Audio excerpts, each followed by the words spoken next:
من أهم التكنيكات اللي بتجيب نتائج قوية جدا في علاج التأتأة والتلعثم للكثير من الحالات تكنيك المد، ان انت تمد حركة الحرف الاول. لكن قبل ما تشتغل على المد لازم تعمل تمارينات التنفس البطني.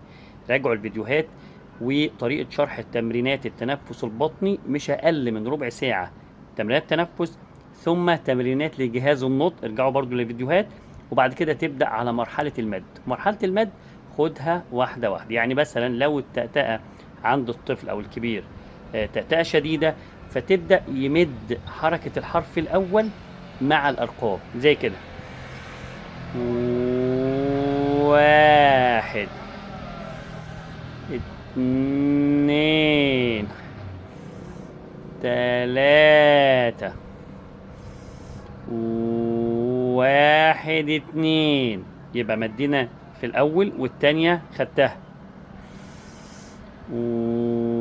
واحد، اتنين، تلاتة. نزود: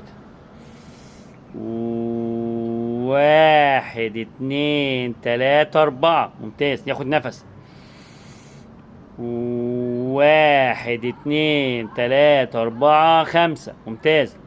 خد نفس: واحد، اتنين، تلاتة، أربعة، خمسة، ستة، سبعة. التمرين ده في منتهى الأهمية، وابدأها واحدة واحدة. وهذا التكنيك من ضمن التكنيكات اللي احنا بنشتغل عليها في الجلسات المباشرة أو الجلسات المصورة.